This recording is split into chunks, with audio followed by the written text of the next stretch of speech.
Get your life jackets, ladies and gentlemen, because this is episode 2 of the Kings Creek podcast. Today's guest is honestly nothing short of incredible, and Jesse has gotten to know him throughout the years. So, Jesse, why don't you tell us a little bit about our guest? Yes, not only have I gotten to know him, but he's become a great friend of mine, and I probably could not think of another person that embodies the attitude of gratitude like our next guest. From Raleigh, North Carolina, Daniel Ritchie.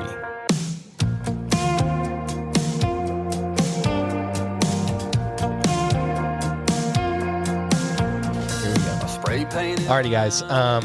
So just to give you a brief idea of where we're at in the series, we spent the last episode with Dr. McKinley, and that was a chance for us to define gratitude in the way that we see it at Kings Creek, and to give Dr. McKinley a chance to explain from his perspective what gratitude is. And in this episode, we are joined by an incredible guy, and the main takeaway for this is to show you what gratitude looks like in the real world, and to give you the idea that it doesn't matter what circumstance you're in, you can always choose to have an attitude of gratitude. Right. And so so 100% is a choice. Yeah, 100% it's a choice. And so with that said, I want to introduce Daniel Ritchie. Hey, what's up, guys? What's going on? Man, super thrilled to be here, man. Augusta's my second home, so it's good to be hanging out with y'all tonight. Hey, we'd love to hear that. We've kind of adopted him. I mean, I'll take it. He's an associate pastor for us, I feel like. I mean, I'm the guy that comes out of the bullpen like once a year, so yeah, I'll take it. Wild thing. Yeah. That's right. That is awesome. But it's so glad to have you. I mean, we were both excited, and just as quick as we figured out what this series was going to be, the gratitude series, and Dr. McKinley was going to come in there and lead us off, I knew who the guy that get the job done was going to be. So I'm a little salty that I have to follow Dr. McKinley. You're the cleanup batter. I don't know. but yeah, man, excited to be here. Honored to be here. We did put you in a tough spot though. He's a tough one to follow, but yeah. But well, I'll try to do my best C- game. You cover. You check every box, I can promise you. Again, I think that's kind of gratitude right there. But anyways, Daniel, why don't you kind of take a second and just introduce the folks who you are? Okay. So my name's Daniel Ritchie. I live in Raleigh, North Carolina. I'm married to Heather for 17 years now. And then we got an 11-year-old boy at home named Teague, 8-year-old little girl named Elliot. And I guess my day job is I'm an evangelist and speaker.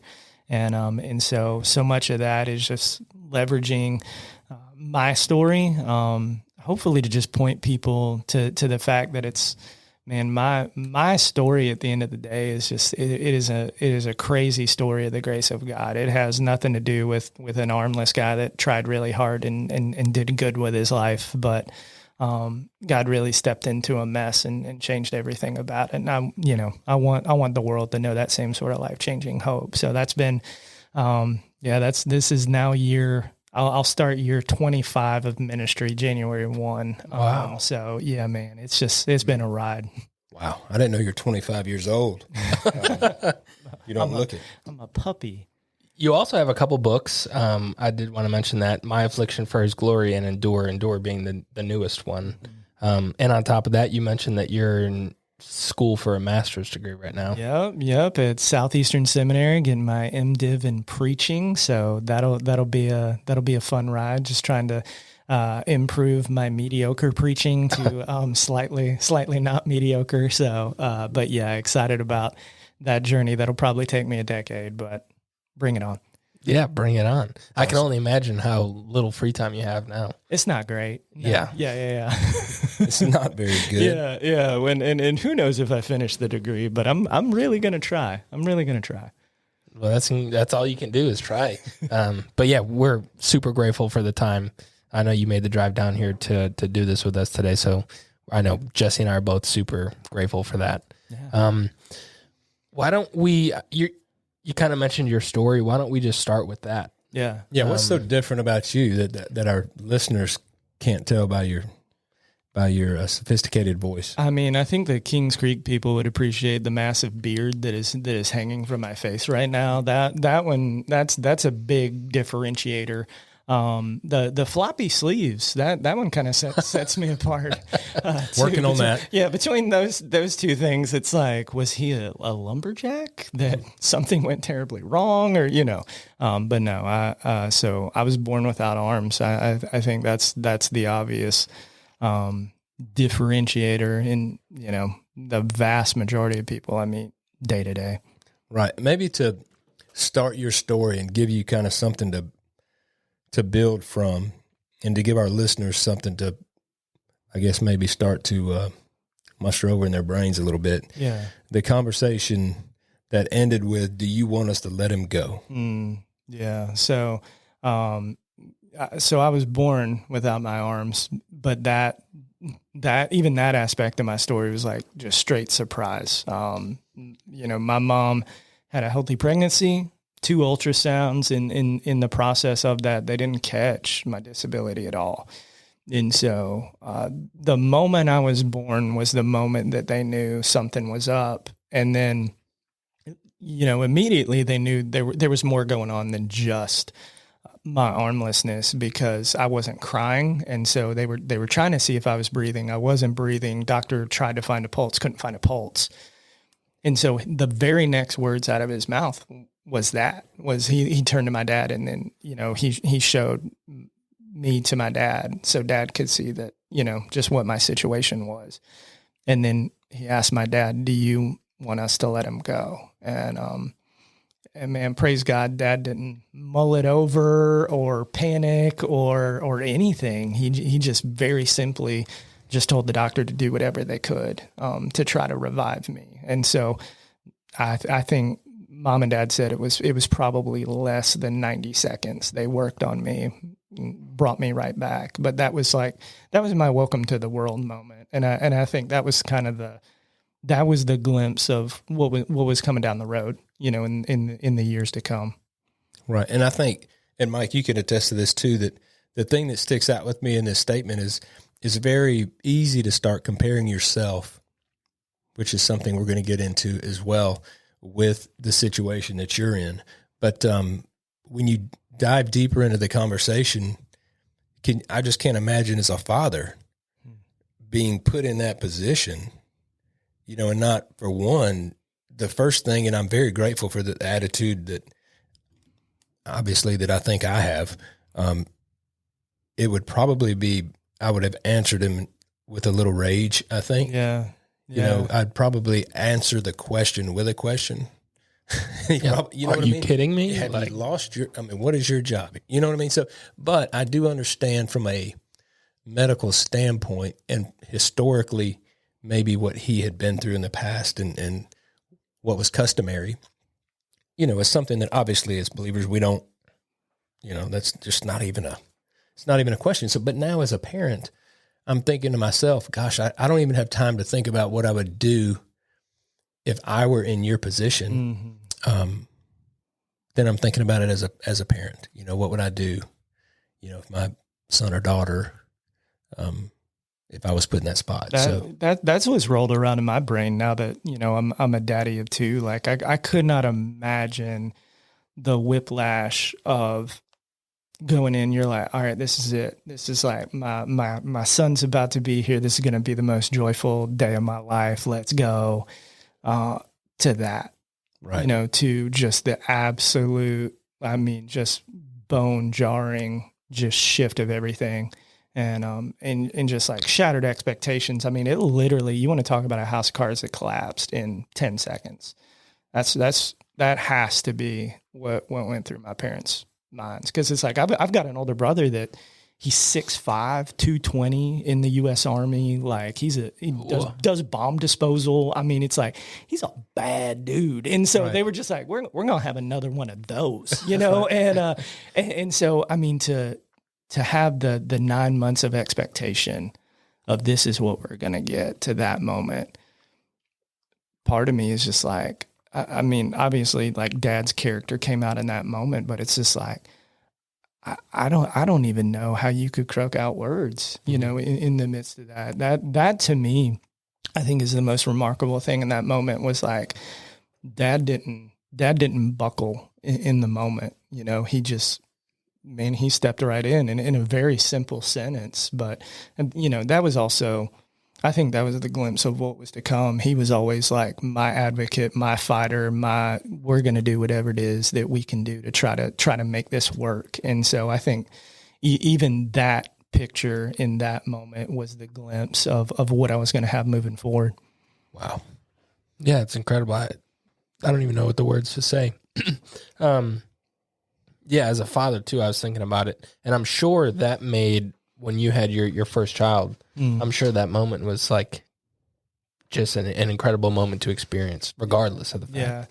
Yeah. It was funny because it was like, I think with my story as the backdrop, I remember with my son, going into that first ultrasound, I'm sitting here going, well, what if he's like me? Mm-hmm. Like, what if he has to walk the same road that I've already had to walk for 3 decades? And then there was part of me that was like panicking, but then it was like, there was part of me too, where it's like, who else better to raise that sort of child than the guy I've already run that path, you know? And so, there was part of me there going into that moment with me on the other end of things, like, man, how is this going to go? But just kind of trusting the fact it's like, all right, we have 3 decades of God's grace that's very present in my story. I think God can take care of whatever we're going to have to go through in our parental adventure moving forward. That's awesome. I want to take it back. So what are like your earliest memories like? Like, did you feel like you lived a different life, or was it pretty normal? Yeah, I mean, pretty normal. I mean, normal-ish. But I mean, it's normal as you could have it. I mean, I really feel like, I went to public school. I didn't do special ed or anything. I did youth sports, did soccer, football, kickboxing. I mean, went to school dances. It's just like from all of those little markers that your kid is always going to walk through. I feel like I got to enjoy now, like the path to that point was a little bit different. Looked a little weird. But I don't feel like, my life departed from what people would think of as just like normal sort of experiences that an 8-year-old or a 15-year-old is going to walk through. It was just, everything looked a little different. Everything had its own unique set of challenges that we had to, I think, navigate and figure out, all right, how do we make the most of this when we truly don't even know what we're doing? Yeah. Did that take a toll on you at all? Like, in the early days, it didn't. Because I think for me, like the bizarre thing that most people don't realize, this is super normal to me, like this is just life, and so it didn't click in my mind that I was grossly different than everybody else, probably until middle school, that sort of, finding yourself sort of stretch of your life. And I'm looking around and I'm going, oh, okay. But yeah, man, I don't know, man, probably first 12 years, 13 years of my life, I didn't even think a thing of it until other people started thinking things of it and started letting me know how, it was the perspective of the outside world. That's when things started to get real cloudy and murky as to, all right, am I truly like not good or like, am I weird? And so that's when the question started to flood in. It's kind of at the age to where you realize through some situation in the lunchroom or what have you that, oh, there is another option for me in terms of how I treat people. Yeah. Yeah. Because you grow up so long and everybody's friends, regardless of your color, whatever condition you have, everybody's just, it just takes somebody a little bit longer to do things than others. But there's no dissension between people. And then it's like it pours on it at a certain age. Yeah, that literally, to point out the lunchroom thing, I mean, that was literally the moment where it's like my world cracked open. It was like middle school lunchroom moment. It was pizza day, and like public school pizza is an abomination. We were just talking, we were just talking about pizza a little while ago, and how much we all love pizza. And like North Carolina public school pizza comes in like these crustless rectangles, and the crust is like the consistency of carpet, and so it's like super floppy. And I remember I was sitting there at the lunch table trying to eat this stupid pizza rectangle thing, and it's just like I couldn't get it in my face because it was so floppy, and I don't have like thumbs or long fingers. And it's like I'm looking across the table at my buddies. They're not struggling to eat their pizza.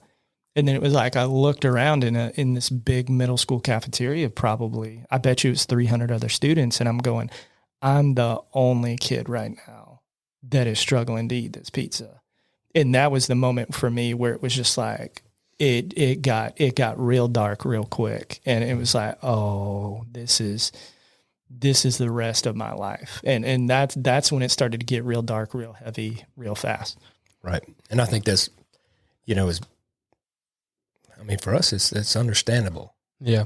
At the age that I am now, I can see where there's a lot of things that go real dark, real quick, that are a lot less, invasive to the surrounding group of people. And if you've ever gone to a lunchroom, the only time I've been as nervous when I was in that position as a young child, I was that nervous when I went back with my kids. You could come, let's go to school and eat lunch with parents or with your kid, that kind of a day, and just to visit and sitting around seeing how kids would treat each other and talk to each other. And I'm like, I'm wanting to be, mall cop at that point.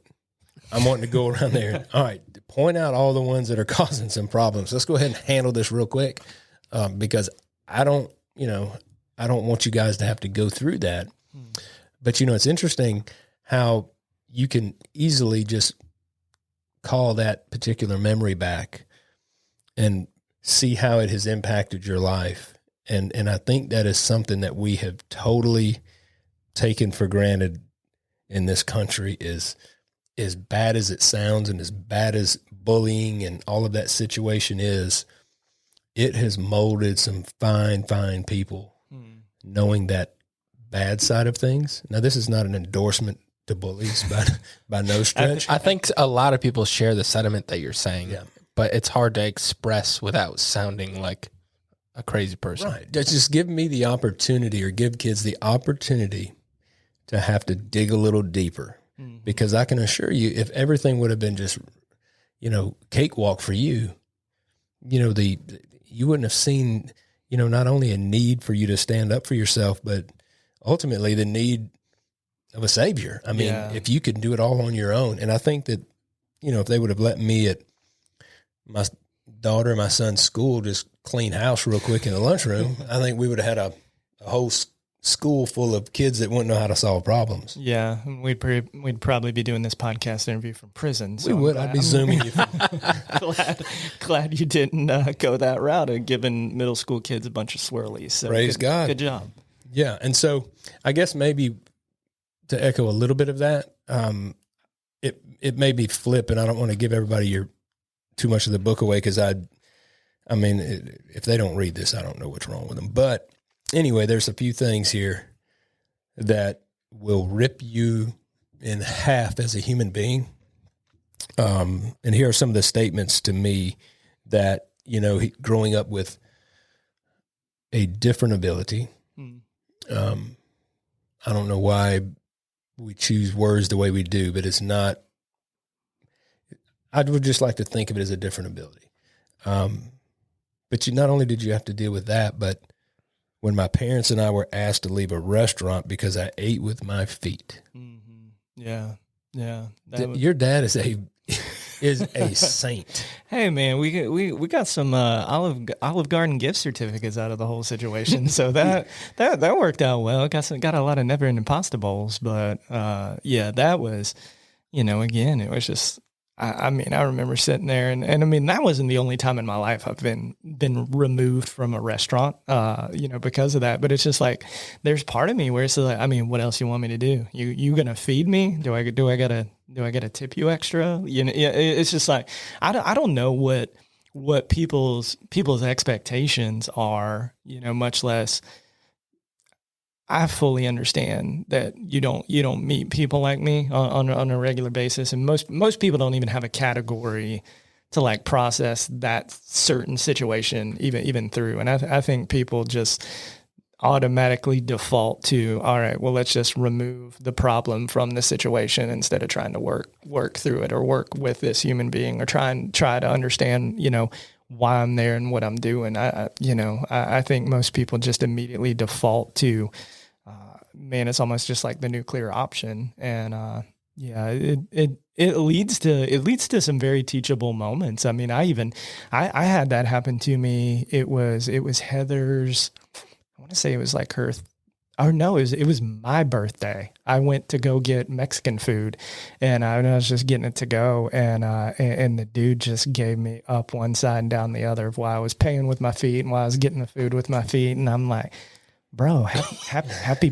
birthday, so I don't understand people's like why that's the default. But I think too, it gives a very teachable moment and just, how to respond to people like me, people in a wheelchair, people that are visually impaired or hearing impaired. I mean, it's just like, I think the most faithful thing for us to do first is to ask questions before we start making blanket statements that we're going to look like morons on the backside of. Right. And Mike, I know you being in the military, you've been around a lot of uniformity and in this country, we kind of tend to if you are not exactly like the next person, then we feel like we need to create a category to put you in. Right. And I don't know if it's definitely not to your benefit. It's not to make you feel special. You're the only guy that we know without arms. So we're going to create, that is, unless you don't want to identify as somebody with arms. Right. That's the option now. Yeah. I'm going to identify as a unicorn. I mean, I'm going to identify I've got arms. So, whatever it is. But anyway, that's another rabbit trail. I promise you I can run down, but we wouldn't get anywhere. This other statement, when I wasn't allowed to play in a YMCA soccer game until I took my arms out of my shirt. Yeah, I guess the guy was afraid I was trying to skate on handballs or something. So it was that was to have an argument with a grown man. No, really, I don't have arms. That was, What do you think? I'm David Blaine, and I'm just like that's right, illusionist. They pop out and that's crazy. Being told I could not get on theme park rides with my friends because I was an insurance liability. Yeah, that still happens this day. You're going to slide right through the arm. Yeah. We went to Universal in May. Same deal. They wouldn't let me ride a single thing. Merry-go-round, nothing. We're going to get you some prosthetic. That's all they need to do is see it. Yeah. Whether it works or it's helpful. I'm all about being safe, and I don't want to sling you out of, the. Well, do you get worried though of flying out? I wouldn't. Well, I mean, the ones that like buckle down between your legs, you'd be fine. But. Yeah, it was funny. We did Disney on the same trip, and they didn't care. They were like, "Get on whatever you want." Disney. We got on Tron, like the new one. Yeah. And they have like I don't know, it's like a handicap accessible car in the back, and so they're like, "You can ride in there." I legitimately thought I was going to die because I was sliding all around the car in the back, and I was like, my kids are never going to see me again, and it's because of this stupid Disney trip. So there was part of me where it's like, I don't know if I want to do this anymore. So yeah, that one created some second thoughts in my brain. But and you're a smart guy. Wow. When you get in there and you're like, look, this really don't feel like this is holding on to me. I'm going to set this one out. Yeah, I'm going to go ahead and go back. And y'all have fun, kids, But no, another one here, getting frisked at the mall because a store owner thought I was keeping stolen merchandise under my shirt. Mm-hmm. Yeah. I mean, again, I think assumption is a pretty dangerous thing. And I think a lot of those situations are just people's assumption of me. And it's usually not assuming the best. It's almost always assuming either the worst or the most broken or the absolute worst picture of the situation. That's where people's minds automatically go. And that's how my initial, that is my first impression to most people. It's usually not great. And so I'm always feeling like I have to climb that hill from the moment I meet somebody for the first time. And it's I think it's to the point that it's either you have to make jokes and be humorous about it, as an icebreaker, Yeah. Because the human mind just does not process. You don't want to be treated any differently than anybody. Yeah. Yeah. Well, I think with humor, it's super disarming. But yeah. We need some laugh tracks. But I think if people, I got one on there somewhere. I just don't want to hit the wrong one. Yeah. But it's like, I think in those situations, if people can see, all right, he's laughing at himself, I think it automatically, it takes people off from feeling like they're walking on glass, because a lot of people, they're like, oh, I don't want to offend him. I don't want to say anything. Like I preached a conference last week, and as soon as I finished, the guy stepped up in the pulpit and he's like, hey, let's give him a hand. And then it was like, I just watched the poor guy's like blood drain out of his face. He looked back at me. He's like, man, I'm so sorry. I'm like, bro, I just laughed at myself for 35 minutes. It's okay. That's right. It's okay. So yeah, I think to show people you're comfortable in your own skin, I think it allows them to become more comfortable just with my situation and how they can interact. To take it back to, I want to take it back to the lunchroom moment that you talked about and how you started to feel different. And I think to tie it into gratitude, that to me it's like the comparison mindset. Oh yeah. And how dangerous that is to live in that mindset of I'm always constantly comparing myself to other people as opposed to myself. Yeah. Yeah. Cause like the comparison mindset, like, from that moment and to watch like how the roots of just like bitterness and insecurity and frustration, it just like spread all throughout my life. Like after that moment, and so much of it was comparison. Cause even in my faith, I'm sitting here knowing that like I've been taught my whole life, Jesus loves me. Jesus has a plan for me. But then in that moment, I'm like, well, God, why don't you love me like everybody else?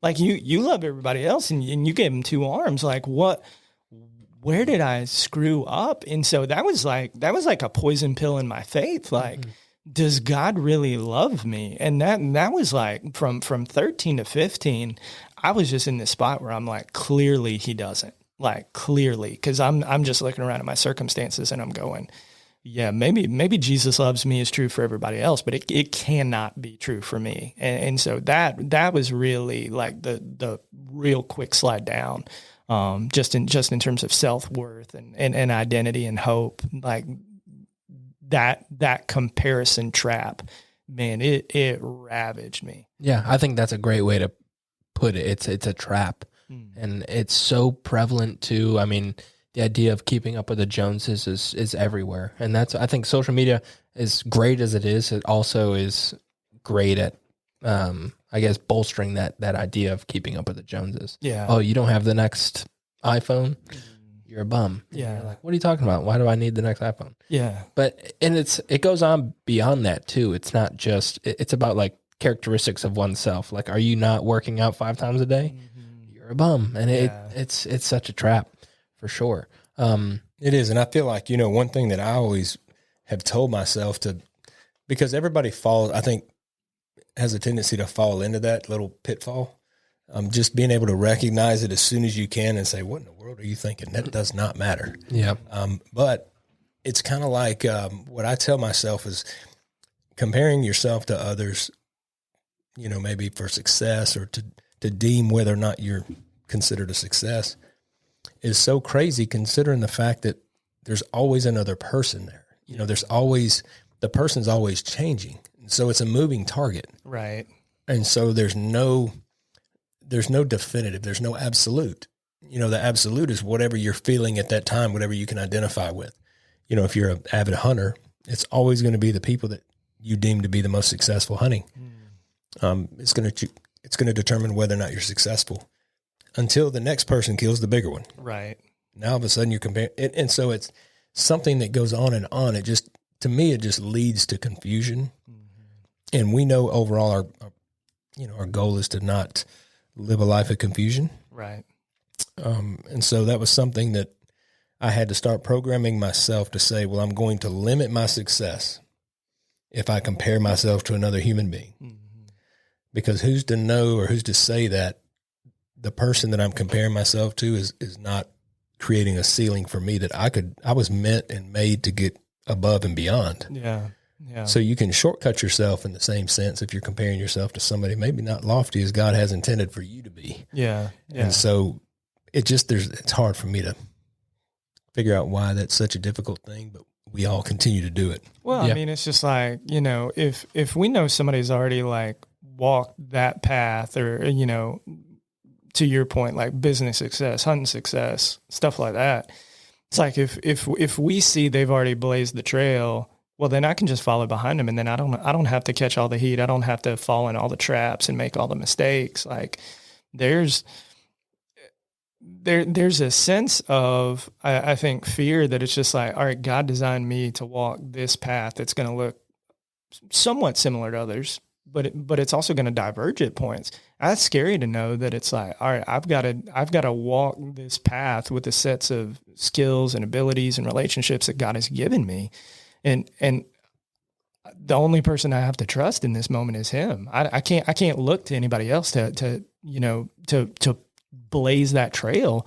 I think for a lot of folks, like that's an intimidating thing to walk in. But I think there's also comfort. Like if God designed you to be like your forerunners, then He wouldn't have designed you in the first place. Like if He was just in the business of making clones, we wouldn't have 7 billion people on the planet right now. But it's like God designed us to walk this life, to use the gifts and talents, abilities, stories that we have, and to leverage that into the lives and into the communities where He's very sovereignly placed us. And so I think it's like, it's that realization that it's like, I don't have to be different because it's by design. I think that's when that comparison gets unlocked. And it's like, we can draw encouragement from others, and we can draw like challenge and accountability from others. But the moment it's like comparison starts to become, well, I have to adapt and assimilate, that's when we're departing from like what God's designed us for. I love that. Different by design. I mean, it totally gets rid of that comparison mindset. Right. I mean, you're designed to be different. That's incredible. Right. And real quick, and one thing that I think is probably the coolest aspect of this, and just because I know you as well as I do, probably the most intimidating thing is not blazing that path ahead on your own and setting that, just going at this without any expectations. You probably put more pressure on yourself because now we do have those younger kids that it happens so much that were born without arms, without legs.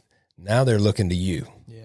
And I can promise you, you're like, look, you really need to figure out a way to carve. I mean, I'm here for you, but carving that path for yourself. Yeah. And is one thing, but having the pressure of being you're that guy. Yeah. You're the trailblazer for so many other people that I know you get to meet a lot. And it's hard enough for me to understand it, but to see it with my own eyes is you talking about a hero. When you've got a 7-year-old kid that's got the same situation, or maybe he doesn't even have legs, for example. Right. And then he gets to see somebody like you, that has lived this life, going through everything you've gone through with the attitude and choosing to not just go through it, but I'm going to choose my circumstance to preach the gospel and to help as many people as I can help. When, old Jess would be in a corner somewhere, I think. I'd be just balled up in the corner in the fetal position. That was, gosh, when I preached at Warren in 2019, there was a local school teacher brought this little boy named Trey, and I met him. I think quadruple amputee from like elbows down, knees down, and she brought him to me. I was kind of standing at the back door and just sat down on the floor, and it was just like instantly, I think he was 7, but it was like instantly. We just got each other, man. We're just sitting there talking.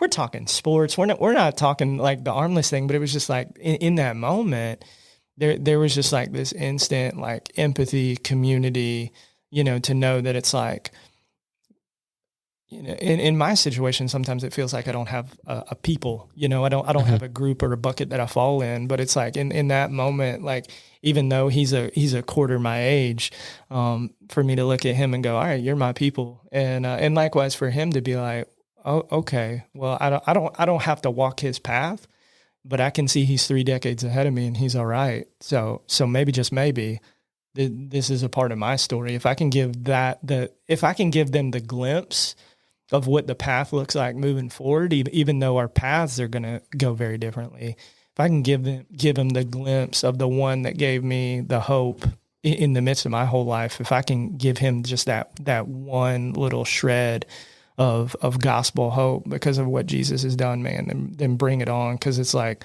at the end of the day, like even in my story, I'm not the hero of my story. And I don't want those, I don't want those kids that I meet or the adults that I meet ministry stuff day to day. I don't want them to remember me. I want them to remember the God that stepped into that mess and that brokenness and changed everything about it.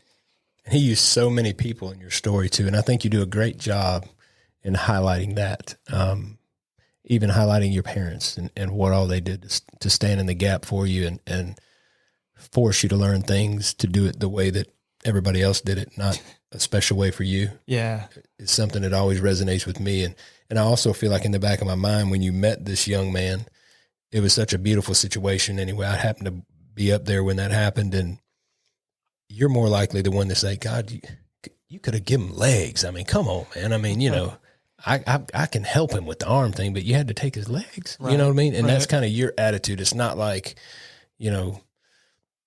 I don't know. I just think it's such a unique perspective that not only is it a perspective that I obviously cannot identify with, it is just something that I don't even notice. How about I almost said, I don't even notice your arms not being there anymore? No, I mean, you and me both, bro. Dude, yeah. And I mean, honestly, that's super common. Like I get that all the time. Like people, my pastor growing up, to this day, still tries to shake my hand. Or like my buddies, when we're hanging out on the weekend, they're working on cars, working in the yard, how many times they will just kind of blindly toss me something and it hits me in the chest. I'm like, you're like, come on, man. Jerk, Yeah, but it's like, I think too, it's like, the moment that I shift in the way that I live, that I'm not going to be like the woe is me guy. And I'm just going to like fully embrace the life that God has given me. And if I'm not Eeyoring my way through life, people aren't going to focus on that. They're just going to see me as Daniel. They're not going to see me as the armless guy named Daniel, Right. And so that's when you choose to define your life by something outside of like your circumstances, your failings, your insecurities, the moment that you leave those as like the refining parts of your story and not the story, that's when the people around you can move past that and they're not stuck on it. What was that moment for you, that switch where you decided like, I'm just going to embrace this and live this life that I'm called to live? Yeah. I mean, so it was 15 for me, age 15. A buddy invited me to a youth group lock-in. It was a dodgeball lock-in. So he didn't tell me that. Oh, big jerk. And so it was a tough start to the night. And so I got tired of the dodgeball eventually. And so I just kind of went off and pouted. And the youth pastor that was doing the whole lock-in, he came over to me and we started to talk. And, that big burning question for probably the 2 years before that in my mind was, why doesn't God love me? And so I'm like, well, this youth pastor says he seems to know God pretty well. So I'm gonna ask him. And he laid out, I mean, just picture perfectly, like God's love for you is expressed in the gospel, that the greatest issue in your life is your sin. And Jesus stepped in to do what you couldn't in living a perfect life, to be a perfect sacrifice for your sin, man, to give you not only hope in this life, but eternal life, in eternity to save you from your sins. And it was like that for me was a moment where it clicked, like God really does love me. And for some reason or another, for those first 15 years of my life, I did not see it. And so from that moment, like in trusting Jesus as my Savior and Lord, that was the foundation where it's like, all right, this is the foundation of love, hope, strength, identity, everything. And then I can just start to cobble, whatever I can, by the grace of God off of this foundation. And that's when it started to build. It wasn't a switch for sure. Like I didn't go from pouty, depressed, insecure to joyful, happy, love everybody. Let's go take the world by the horns. But it was like, that was the moment where it began to like, we started to cobble this house together, of just the life that God had given me. But that was the defining moment for sure. And it took a minute,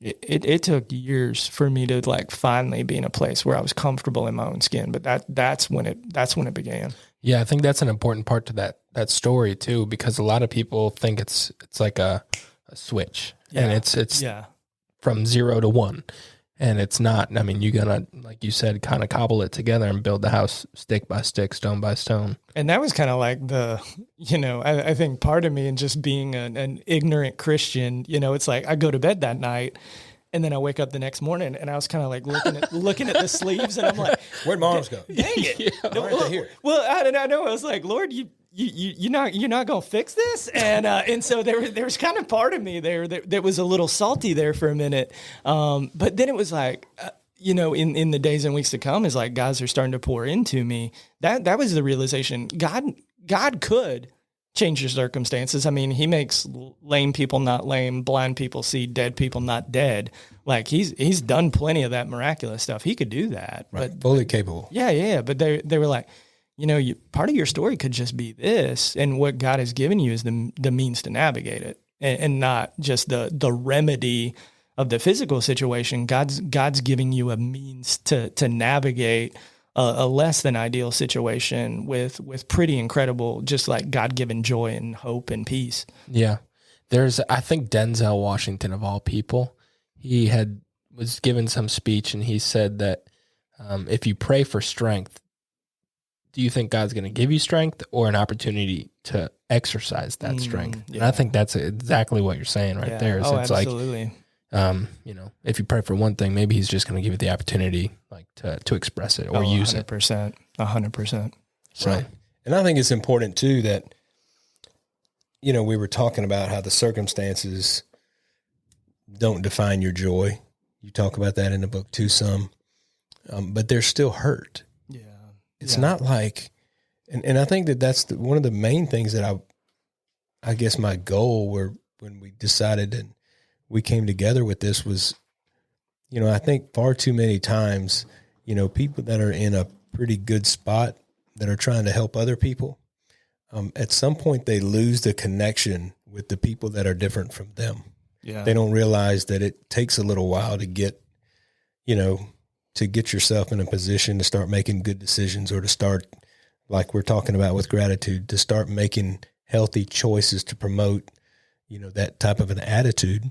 And I never want to leave or lose those people somehow by feeling like, or for them feeling like it's just, man, my road's a lot longer. Yeah. It's just going to be so much harder for me because you don't understand my situation. And it's not that I don't, you don't, we don't understand that situation, but it's that everybody's path to healing starts the exact same way with that one choice. Yeah. And you've got the suck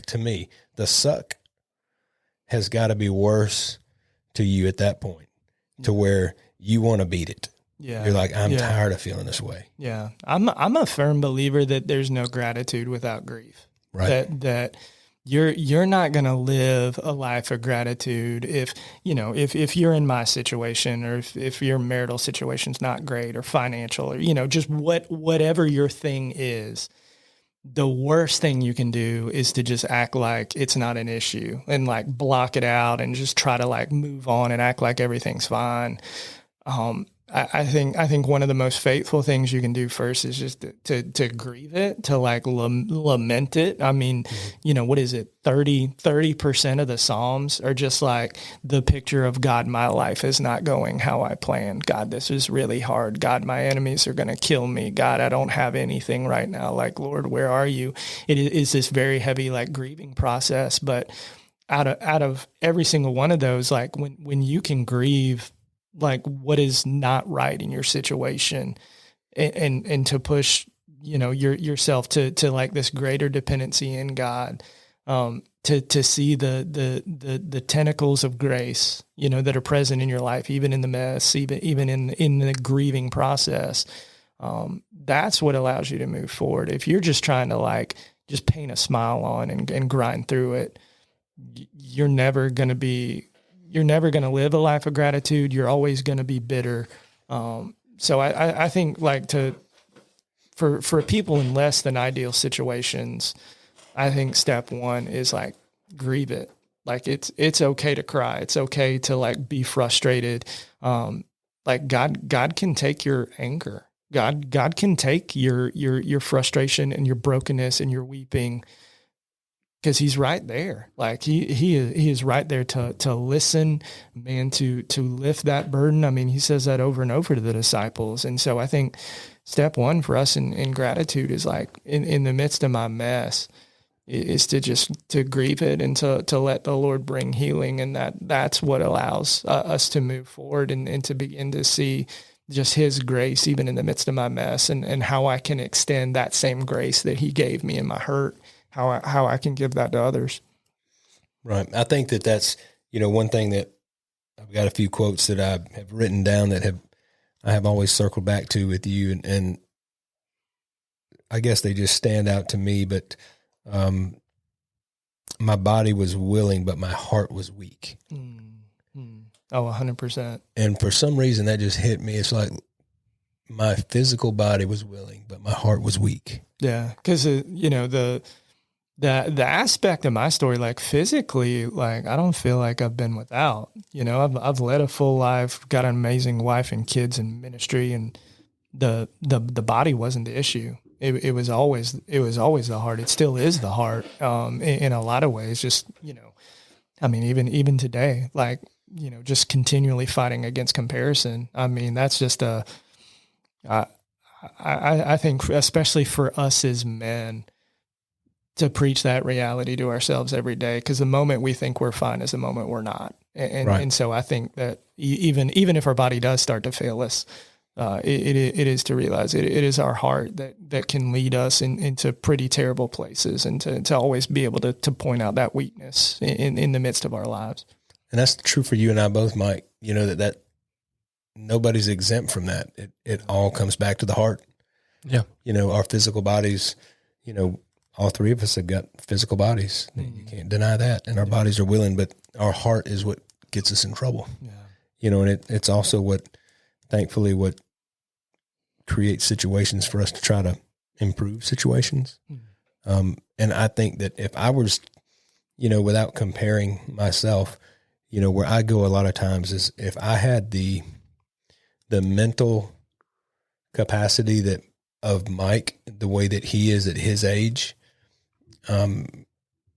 it's hard for me to not think, man, I was so far behind in my spiritual walk and just really what mattered to me. I guess I should say that, and if there's any way that you can reach these kids, 16 to 20-year-olds, because if you look back 5 to 6 years of a young man's life has such long lasting consequences.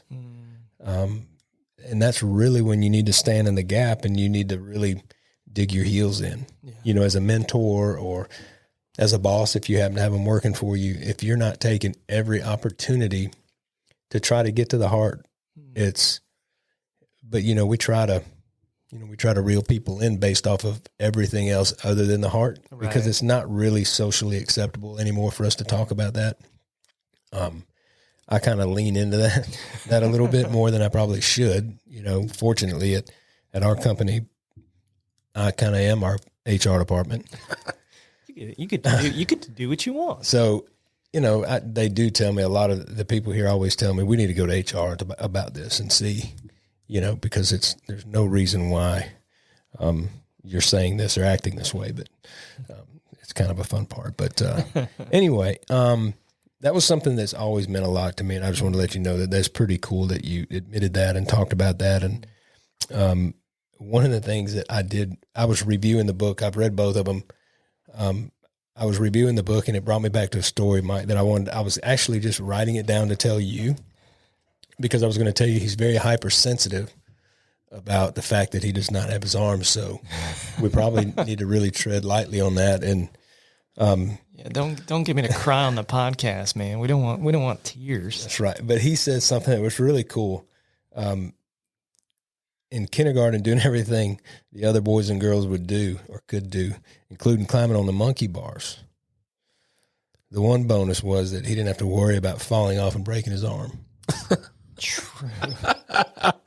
Hey, and man, silver lining in everything, bro. Yeah. Silver lining. I love that. So it's awesome. I mean, there's so many jokes, but I'm going to tell you, people will say as many jokes about my idiotic self, but yet if it's a different ability, or if it's, I feel like, to your point earlier, that the sooner you kind of, whether it's humor or, to me, I don't know what the answer is for people that are different. But I feel like what we're talking about here with gratitude, we're giving a pretty extreme case because there's not a better visual, right. Especially since people are listening and they can't even see us, but they're just going to have to trust us with this. But, it could be the guy right across the street from you that just, maybe he's a different race than you are, or, we're guilty of creating, worse environments for people every day. Right. Instead of figuring out ways that we can create better environments. Yeah.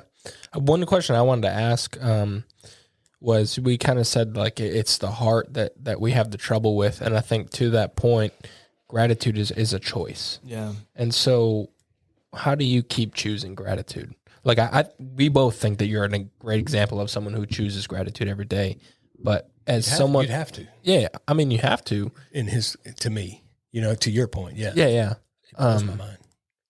But why do you keep choosing gratitude? I mean, how do you keep choosing gratitude? Yeah. I think it's to watch how in the wake of my salvation, to watch how God's beginning to change my life. To your point, He's given me opportunities to trust His strength. He's given me the opportunities to walk in joy. He's surrounding me with just so many graces. I think to choose to acknowledge those, because like the hard part with suffering works like blinders, on a horse. And so I know some of y'all's listeners, they got horses, they've strapped blinders on their horse. And it's like, you put blinders on a horse, literally the only thing they can see is right off their nose. They just see what's right in front of them.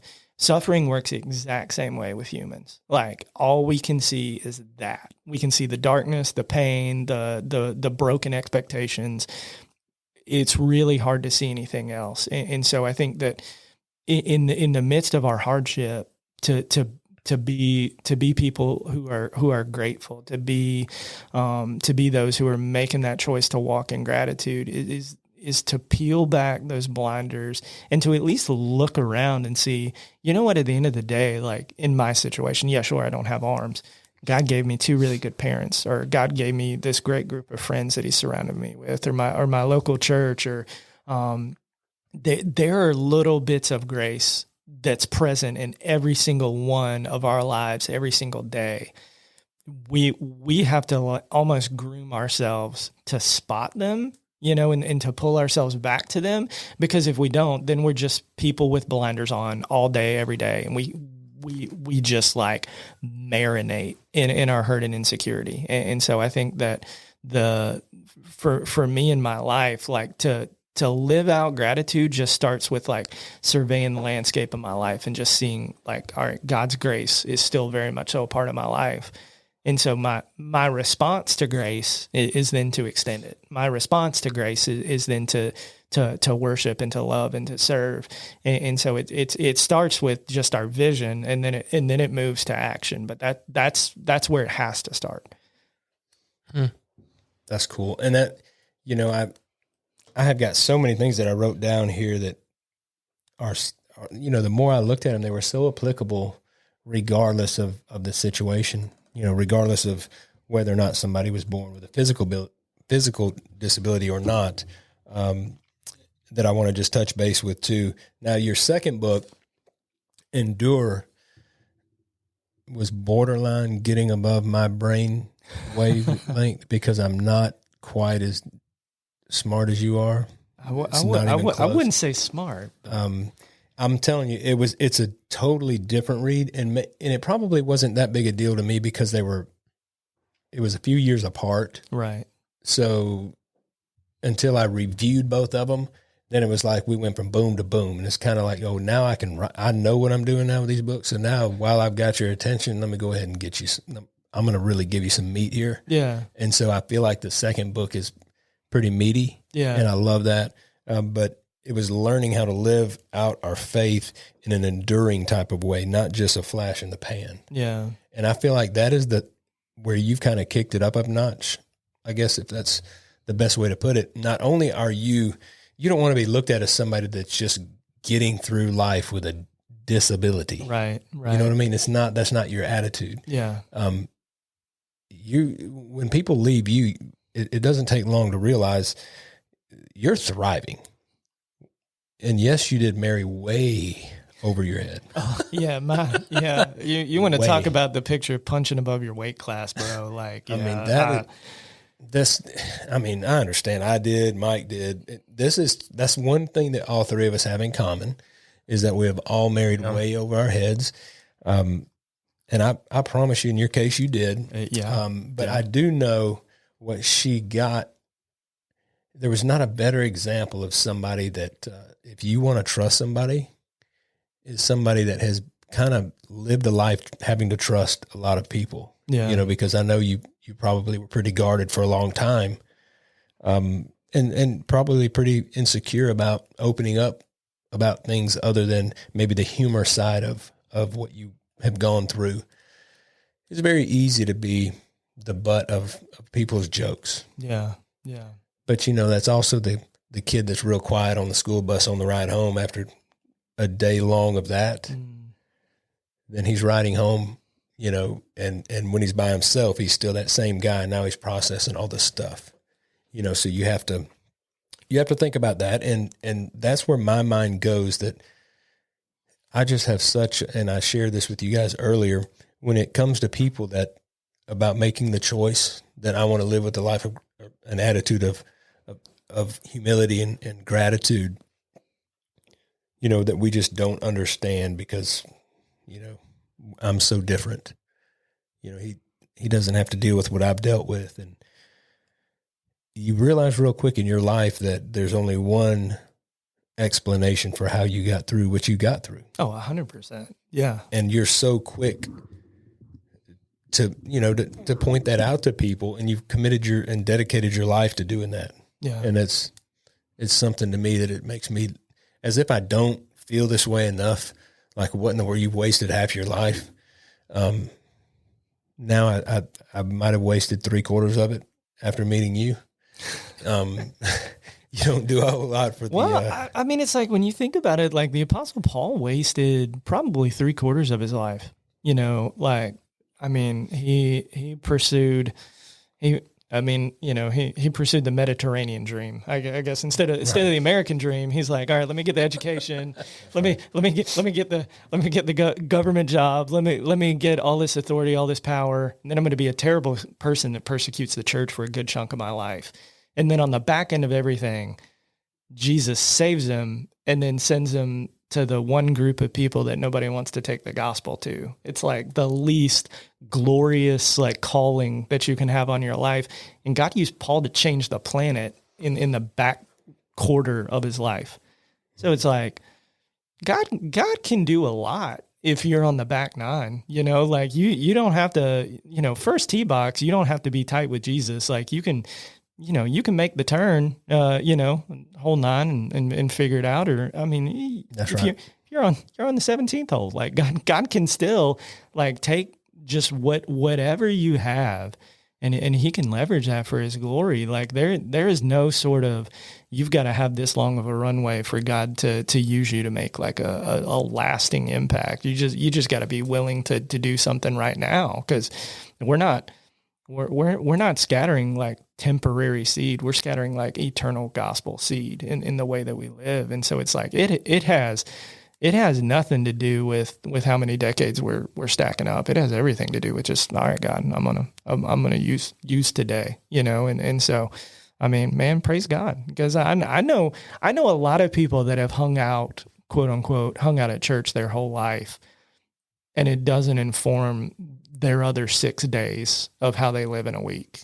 Mm-hmm. And so it's like, people that have lived like that for 50 years versus, all right, God, I'm figuring this out a little later in life, but I'm going to go all in right now.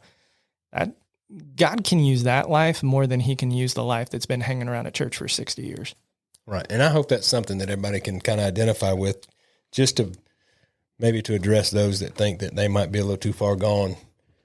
It's the pictures are definitely taken during the golf tournament on the 18th green. Yeah. They're not taken on the number 1 tee box. So you do have time. And real quick, one thing I do want to make sure that we talk about a little bit, because I know you and I agree, and Mike is definitely on board with this too, but on the importance of serving. That is something that made such an impact in my life and continues to. And I like the story in your second book where you were talking about with the kids. You wanted to figure out a way to serve, and you ended up in VBS. And I just wrote a few things. I'm not good with little kids. I struggle to teach scripture on a 4th grade level, and kids struggle to understand where my arms went. It's a match made in heaven. And so I can see where that'd be an uncomfortable situation. You're going back to that lunchroom again. Yeah. What could go wrong, right? That's right. Yeah, because it's like if I try to explain to a 7-year-old that I was born this way, they're like, nah, man. But if I told them a dragon ate my arms, they'd be like, oh yeah, that's legit. And so it's just like, we're always, it's always like we're living in this fantasy world with kids. And so I'm always just like, I have not figured out that way to like just navigate that instant. Like kids are just lost on the front end of what do I do with this armless guy? And so I default to, well, I'm just not even going to bother with it in the whole situation. Right. And I remember that, like in that season, I mean, that's when I was, full on like teaching, preaching all over the country. I was never at my local church. And so I couldn't serve at the church we were at the time. And so here it was, like VBS was in between like my weekend, like preaching stuff. So I was like, dang it, you're telling me that the one time I can actually serve my local church is in the worst possible scenario I possibly could. And I wrote it off. But then it was just like, I can't quite remember the moment where it clicked, but I'm like, man, the local church has changed my life. And if I can't get off my tush and serve it, even if it's for 4 days in a situation that I'm probably going to fall on my face a few times, I think this might be worth it. And it was a great week, man. Like I enjoyed hanging out with the kids and sharing the gospel with the kids. And I think a lot of it had more to do with my fear and ineptitude than it did the actual like weight of the situation. It wasn't going to swallow me. It was just like, all right, I just gotta find a way to love these kids well. And God took care of the rest that week. That is cool. And I want us to work on a story we can retell Daniel in the lion's den. We can tell everybody that he didn't make it out unscathed. He didn't come out exactly like you think. The Bible left out some gory details. That's right.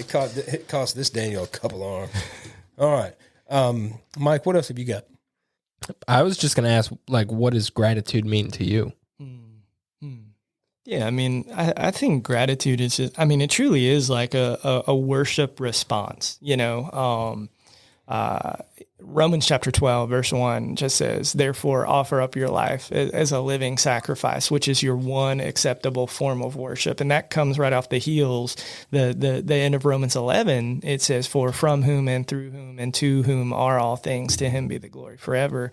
And so it's like, it's like both sides of the seesaw. It's like, because God is the one who has formed and fashioned and given you all that you have in your life, like in response to all of that goodness, to all of that glory is worship with your life. not worship with your Sundays, not worship with, an hour a week or how you listen to your podcast, but it's just like everything that I have is his. And so the moment that I realize all of the gifts that I have been given comes from him, at the end of the day, it's like, I would be the most selfish jerk in the world if I saw all that and go, hey, that's good on me, like this is mine. It truly is like the overflow of his grace in our lives is meant to be shared. And so I think it's gratitude is the full recognition of I got so much that I could not have possibly earned myself. And that the moment I see that is gratitude is the default sort of way I live my life. Worship is the default way I live my life in response to grace. Interesting. So he would see gratitude as a verb. Sounds like a verb to me. Yeah. One thing I want to say, there's a quote that's coming to my mind that it's from someone we all know that says, "There's nothing in this life that hasn't been given to you." I don't know if y'all remember, but that's the old Dr. McKinley there. Hey, Doc, man. That's pretty strong. He's always dropping those nuggets, man. Yeah. I love it. I've got one here that I want to get. I've been on the gratitude bandwagon trying to find everything I can find, but this one kind of hit me a little different. And the quote is, "With gratitude, optimism is sustainable." If you can find something to be grateful for, then you can find something to look forward to. And that was said by Michael J. Fox. Man. He's the guy from Back to the Future. Yeah. Mm-hmm. I've never seen that. This age is but I know that. This age gap's definitely showing. That one might have been before your day. Yeah, that was the first guy to wear he was the first one to wear the Air Mags. I know like the pop culture references to him and all that, but I've never seen the movie. Parkinson's. Yeah. I know who he is. And it is an amazing, Yeah, and I think that quote in light of that story, like he literally went from biggest star in Hollywood to his body's betraying him. And when he can say something like that, I think that's something we all file away in the back of our brain. Yeah, I think I'm like a closeted optimist too. I know that's a weird way to put it, but I used to be like super optimist, and then as I got older and started to compare myself, like kind of get in that trap, I got real pessimistic. Like, it is what it is. It's probably not going to work out. But so I say I'm like a closeted optimist, but it's like really who I am at heart, and I like that gratitude is the route to sustainable optimism. Yeah. I mean, and that's he's the only one who's ever said it that I know of, that I've read, and it was just like, of all people, here we go again. That's good. And then in order to battle the constant depression that we have in this country, it is a tough time to have a series on gratitude. It's great regarding the month that it's in. Right. Mm-hmm. But I'm going to tell you, regarding a lot of other things, it's a pretty tough time for us to have a gratitude series. But I think when we got to the conclusion that really what was the quote? It was the parent of all other. Yeah, gratitude is the parent, gratitude is not only the greatest virtue, but it's the parent of all others. Yes, the parent That's of by all Cicero. others. Okay. And to me, it's like nothing starts until you make that choice. You've got, and I guess our goal, we wanted to figure out what can we do to get people that are listening to just make that one step. Yeah. And how, because if you go back to that time that you made that one step, and then everything that has transpired since then. Yeah. I just want everybody to start living that life as soon as we can get them there. Yeah, because the moment you change your perspective is the moment your life changes. It is. And so I think life shattering. Yeah, it and is so I think if we can turn people's eyes off of all of the junk, mess, hurt, turn their eyes toward grace, hope, truth, the gospel, that's when the life follows. Like it isn't. If I get my junk all sorted out myself, then gratitude will follow. No, I have to cast my like hope and affection and vision on something so much greater than myself. And then that's when the life change happens. And so I think it's y'all are onto something. It's if we can shift our perspective onto a lasting hope, that's when a life that walks in hope follows. Right. Yeah. It's easier said than done, especially in a society that tries to sell you and strap you into those blinders, like you said. Yeah. But that's, I mean, hopefully we're here to step in that gap, like you say, and show people that, you know, there's another way and you can live this life with an attitude of gratitude, no matter where you're at and what circumstance you're in. And I think you're the picture perfect guy for that. Right. I appreciate that, man. Thank you. Yeah, of course. mean, you know, we were talking about depression, and another one that, you know, it just rings true to me is joy and depression. They can't reside in the same space. Right. You want to get rid of one of them, you're going to have to develop the other one. Right. Right. So if you take somebody full of joy, the only way you're going to kill that joy is you're going to have to create some depression. Adversely so, if you want to get rid of that depression, you're just going to have to choose a life of joy. And the only way, to me, that, you know, it's a big difference in joy and just being happy. You know, it goes back to what we were talking about, the temporal versus something that is sustaining and long lasting. I probably wouldn't be described by any of my friends or acquaintances as just this joyful guy. Right. You know, I think it would be very easy for people to say, well, he's a nice guy. You know, he doesn't really meet any strangers. You know, he likes to talk to people, you know, and those are all of the ones that we want to bring to this description for this example purpose. There's probably a lot more. But I think saying that I was joyful, it was kind of a gut punch to me that I might not exude that life of, I might not be exuding all this joy. Maybe I am a little bit, like you say, a little pessimistic. I think a lot of times pessimism might be, you know, it might say that I'm being pessimistic, but maybe I'm just a little bit, my patience is not what it was before. I have always seen pessimism,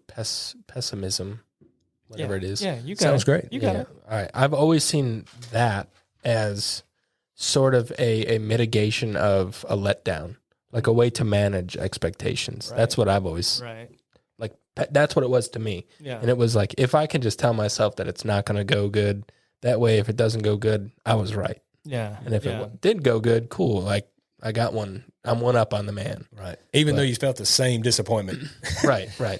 As long as you could vocalize that ahead of time. And I wanted to get you to maybe get your opinion on, we all know that's kind of, as men, that's kind of how we are, but what are some ways to keep yourself in a place or in a spirit of gratitude? What are some practical ways that you know that we could keep, or maybe get on that path? How do we take that first step? Yeah. I mean, I know for me, like, my wife and I, we hold on to these things. We call them measures of grace, like just these little moments where it's like, God shows up, either in little ways, big ways. It could be like encouraging conversation, unexpected like provision, stuff like that.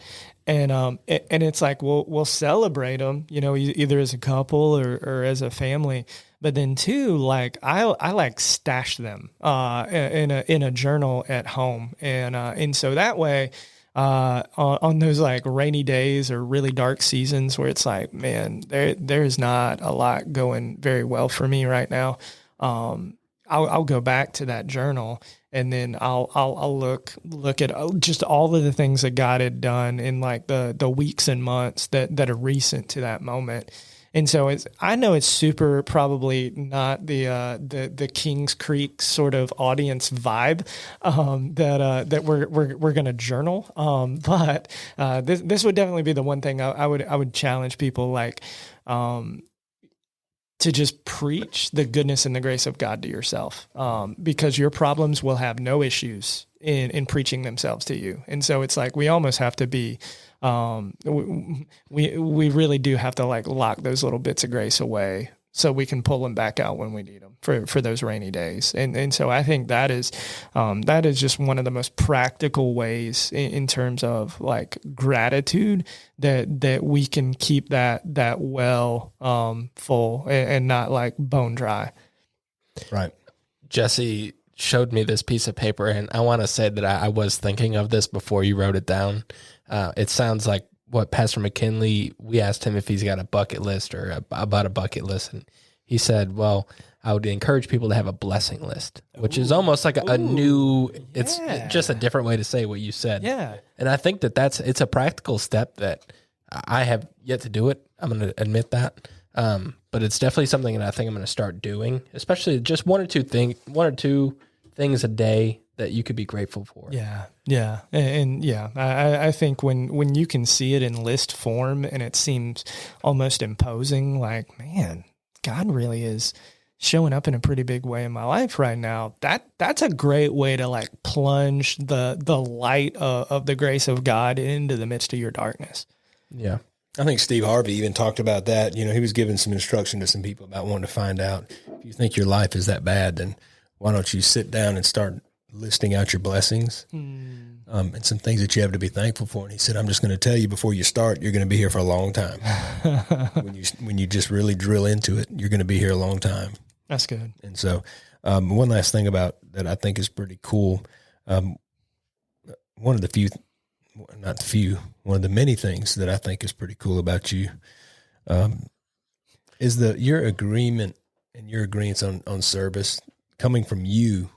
It just seems shocking. It just means something different to me personally. Yeah. That for one of the things that you think is great is that act of service. And we were talking about ways, obviously, to get yourself, I guess, to get your steps going towards a life of gratitude. And serving to me is one of those areas that if you can find somewhere to plug in and serve. Yeah. But I'll never forget when you made that statement, and I can't remember. I think it was maybe for our life service. It was in my other journal. You made it to about 5 or 6 of them because we've had you for a few things. Yeah. But anyway, it was talking about the statement you made was the vulnerable are everywhere. They need us to advocate for them. Yeah. Yeah. And whether it's life or whether it's somebody that's got a challenge in their physical appearance, they need advocates. Like your dad started your life from day one. Yeah. As your advocate. Yeah.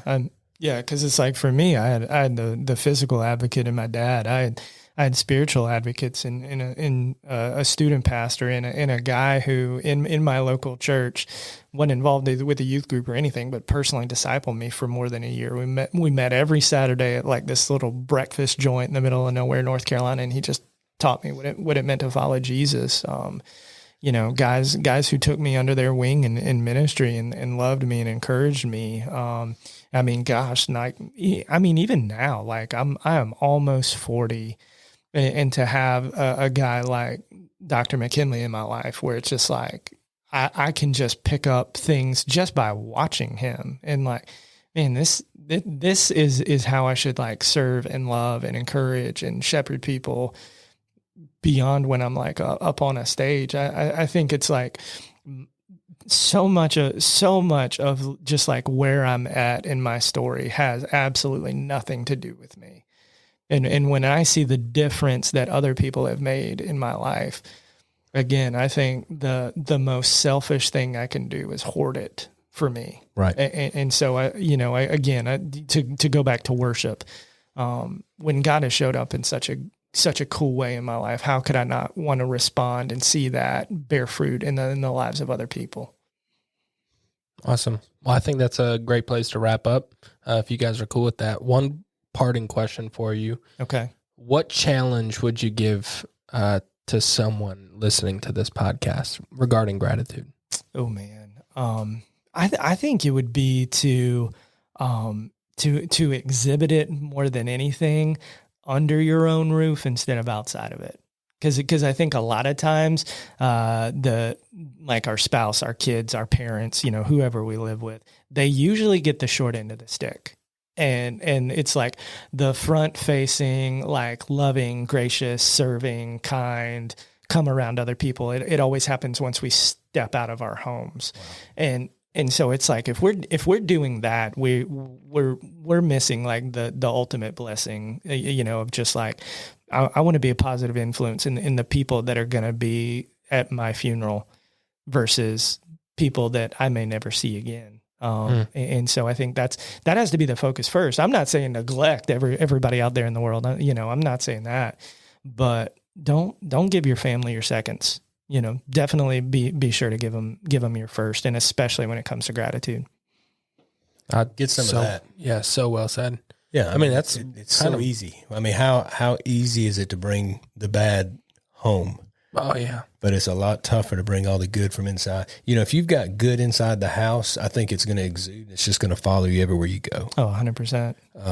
But if you've got good outside, for some reason you decide you want to take a break when you get home. And we're all guilty. At least I'm speaking for myself. I'm guilty of that. Like I've given too much. I'm ready to turn off. Oh, I know that 100%. Oh, and I resonated a lot with what you just said. I think a lot of people listening do. I'm preaching to myself too. Sadly, you know, I can come home from time on the road and be like a depleted jerk to my family. So yeah, that's a reality. I'm having to preach to myself quite a bit too. I feel like I always reference a song in every episode, but it reminded me of a song by Larry Fleet, and the song is called "Things I Take for Granted." And in that song, like you were saying, basically says like sometimes I get home and I'm tired and I don't really want to stay up with the missus and put the kids to bed, but you know that's something that I shouldn't take for granted. Right. Like those are the moments that you're going to cherish 10 years from now, 30 years from now. Oh, 100%. Now that you said that, you made me bring this out. Not this this is a story for another day, but this song that $1,000 bill. Ooh, that I bring around with me, that I carry in my wallet. That you can see is Sanctus Real, baby. Let's been go. In here a long, that's a deep cut. That's like the old band Sanctus Real. Yeah, that's like Wow 97. All right, it's like azlyrics.com from that's right back in the day, printed off. I made myself carry this around, and I've carried it around since well before I was married, and it was lead me, and that was the thing. You know, you forget about who you're coming home to. You get so caught up in everything else. Yeah. And my biggest thing was just teach me how to lead them and lead me. Yeah. So that I can do that. But it all starts with a choice. I think that's what the crux of this is, to take that step, because it's definitely going to be worth it. So with that, yeah, I think it's time everybody grabs a life jacket. Yeah. Join us in the creek. Before we do go, though, I want to shout out your website. Yeah. It was danielritchie.com. danielritchie.com. And you guys can book Daniel to speak. You're probably sold out for the year. I mean, man, we can always find room. Yeah. And yeah, absolutely. Just people just reach out to me, and we'll make something work. There's gaps in the calendar for sure. Awesome. Well, yeah, y'all heard him. danielritchie.com. You can book him and learn a little bit more about him and what he's got going on in his life. So that said, Daniel, thank you so much. Absolutely. We really appreciate it. Appreciate y'all. He's dressed well too. Hey man, I mean, I gotta represent my favorite clothing brand, man. You know, this guy takes us everywhere. I've got videos of him laying on his back, putting gas in his car. And nothing makes me happier than him having Kings Creek on while he's doing it. Hey man, I got like a bro hug from Tebow wearing my Kings Creek. So he was jealous. He was jealous. Yeah. Those big old biceps, that made me jealous. I was like, must be nice, Tim. Yeah, if I had arms, that's the arms I want. Yeah. Oh, 100%. Making an XL look like a schmedium. Yeah. He's massive. Hey. All right, well, let's end it on Tebow's biceps. Up to that night, my 85 and never been beat. Some kid from across the county got on mouthy about his daddy's new Camaro, and it was all gas.